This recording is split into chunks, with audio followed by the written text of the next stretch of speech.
Hi, I'm Ashley Adamson. Yeah, what an intro. It's really cold. I'm in Berlin right now. I think it's like it's like 20, 24, 25 degrees Fahrenheit out here. It's really, really cold. Yeah. So I'm going to be talking about finding love on Grindr, which is like a weird kind of juxtaposition because Grindr is known for hookup culture and isn't really the place to find love, right? You're not really looking for a relationship there. But this is the thing is I have found not necessarily love with the people that I'm dating, though there is a pathway towards that. But I want to talk a little bit more about how I found self-love and I found love for myself and more acceptance in where I am looking for a partner, as well as combining that with the experience of working with these people that I'm dating and seeing and spending time with and building something potentially towards. There's a lot of spontaneity involved in dating online and also dating in person.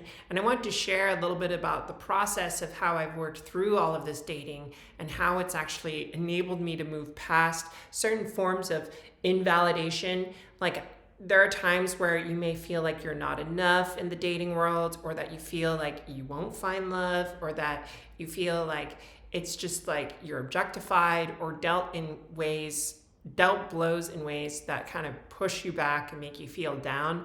This is about building up self-confidence, building up self-love for yourself, and shifting that mindset from like constraints, disgust, problems, negativity into positivity, where you can go out there and you can take on the world, you can feel better about yourself, and you can feel like a more attractive and more valid person in your dating world. So if that's something that you're into, please like and subscribe, support this video. I do this for free and I do it for you. Please let me know how it is for you and what's happening in your world. I also like to hear that and what kind of process you're going through. So finding love on Grindr, that's what we're going to talk about. So let me tell you about a few stories that I've had recently through Grindr and my experiences. And it's also outside of Grindr too, but like, let's just bucket all of this all together because it's like really comes down to what is like the spontaneous experiential stuff that you've been going through and how's that helped you find love for yourself and maybe find love in the future. So to give you some context, I am a monogamous person. I'm smart, I'm well educated, I make good money, and I'm in a good place in my life. I'm emotionally secure, I'm happy, and my therapist thinks this too. So there. Some people love to therapize me in the comments and think that I see things in different ways than I actually do. But I have to say, I'm in a really good place, is basically what I'm trying to say. So I'm a healthy person. I hope you are a healthy person too, or you're building that healthy life for you.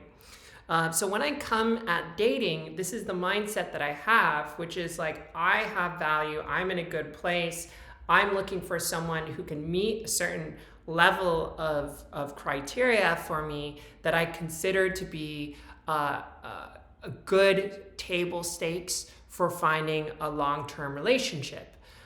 When you're doing this on Grindr, that's kind of like the last place you would expect quality to be.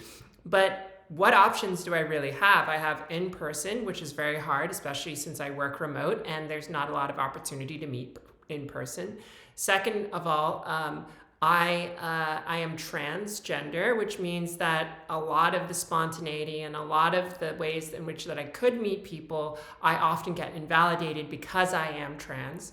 And then third, online dating is kind of a reflection of that. Like if I go on Bumble, which is where I consider to see the highest concentration of like what appear to be higher quality guys that meet my bar, like people that are running their own companies, people that work in tech, people that are relatively successful, VPs, all of that. Like I like that.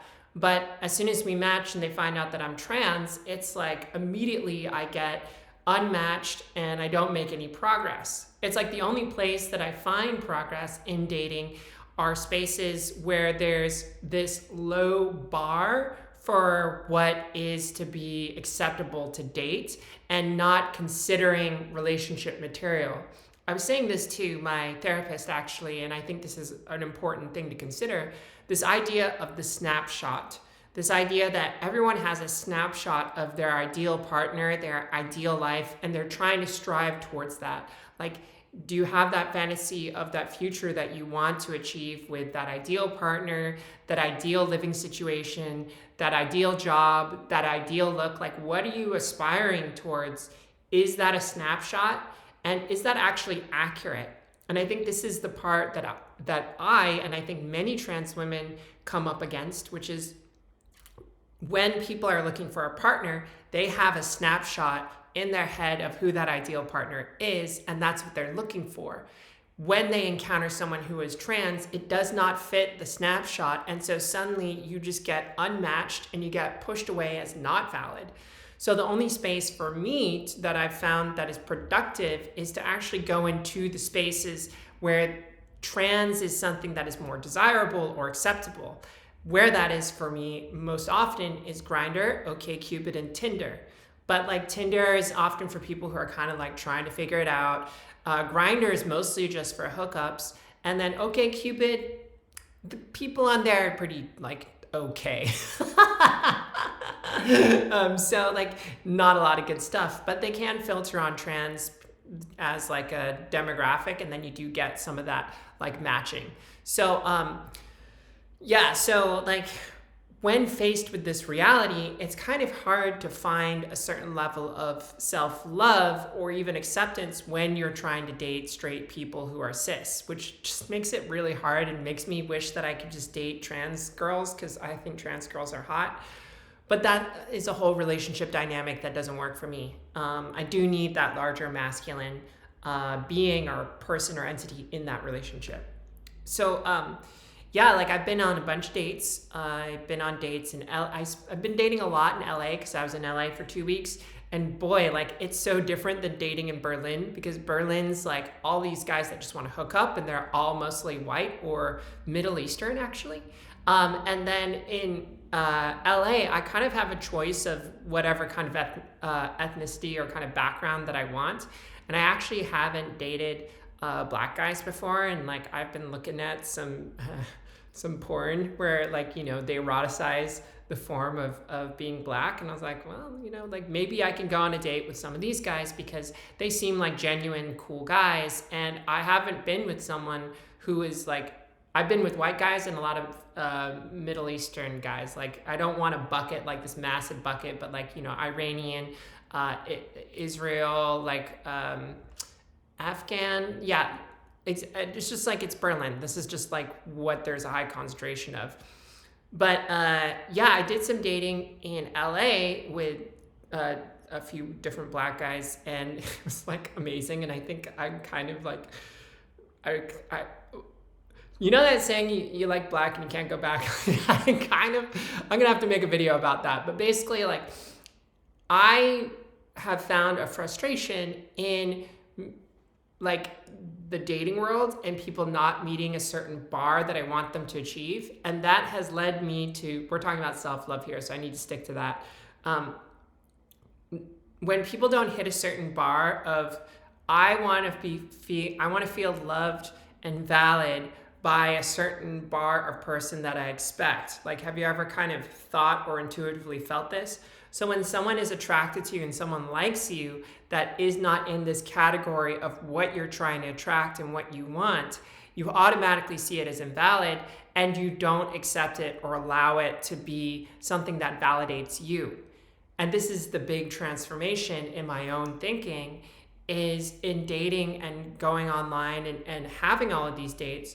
I've realized that I am a desirable person, even if I'm not seeing the people that desire me as valid.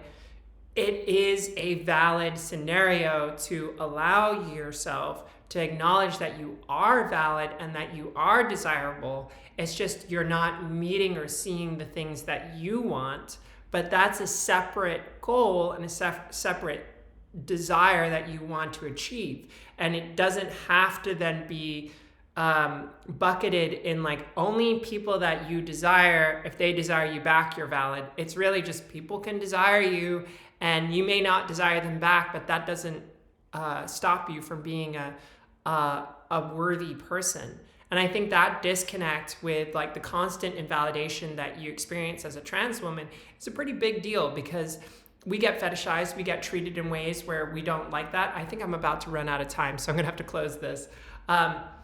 Like, think about where you are with your external world, how it validates you, and how much you actually allow that validation in versus not. And, oh, well, I can do better, or, oh, that's not what I'm looking for. That mentality, if you can separate that and say, oh, like, this person is attracted to me, but I have no interest in them, but that's still a valid thing to let you know that you are desirable. Yeah, there's this whole thing about internal and external and reliance there, but I'm not going to have time to cover that. So I'm going to have to go into that in another video. Please like and subscribe if you like this kind